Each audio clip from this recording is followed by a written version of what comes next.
The Map by Ruba Qewar. Chapter 4. World Fundamentalism. The Unseen Practices. World Map Evangelism. Christian missionaries use a special skill in studying the evangelism movement throughout the world. The skill is expressed by colors on the map. Please see the next table. The Mission Atlas project for evangelism was issued in 2006. This map is hung on every wall of an evangelical seminary and mega church. Christian missionaries and pastors use the information on the map effectively for their studies and work. We find on the map that evangelism reached over 10% in southern and eastern parts of America, Eastern Australia, and some regions in South Africa. The regions that are colored by red and black, such as North Africa, Minor Asia, and Central Australia, are not reached yet. The legend on the bottom left side represents the status of translating the Bible. The green represents translating the Bible's New and Old Testament.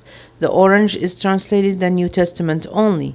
The yellow represents translating segments of the Bible. Finally, red shows the regions where the Bible was not translated at all. The small legend located at the bottom left shows the people's reaction to the gospel and their receptivity to hear the message of Christianity. The colors on this map are totally the opposite than the other maps. Green shows low receptivity, especially in the North American and Islamic countries. The biggest percentage of Christians are Catholic and Lutheran. Evangelicals don't consider them Christians unless they accept Jesus Christ as their Savior. We also find green in Europe because they are majorly agnostics and atheists. Red shows the high receptivity in Africa, Southwest Asia, such as Thailand,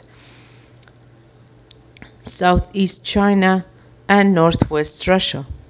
Interestingly, the method they used to measure the receptivity of people to the gospel is by counting the ones who respond to the gospel after displaying the film of the life of Jesus Christ.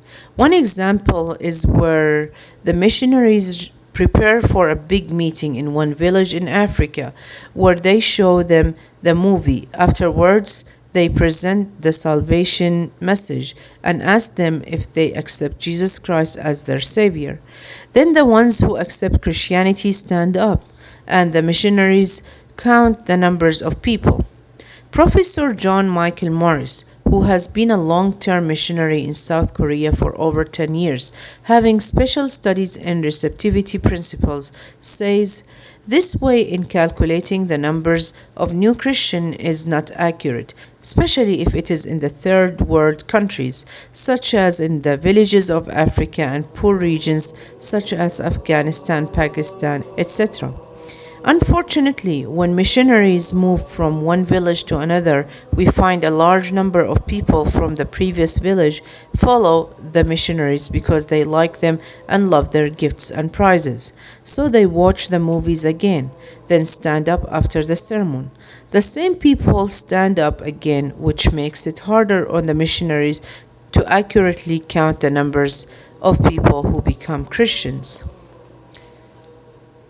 This last map shown above, with a legend on the bottom left, shows the status of translating the movie of the life of Jesus Christ.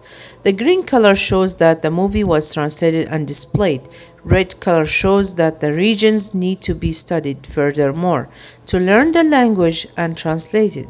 More than 90% of the people groups were reached, their language and culture were studied, and the film of life Jesus Christ 1979 was presented.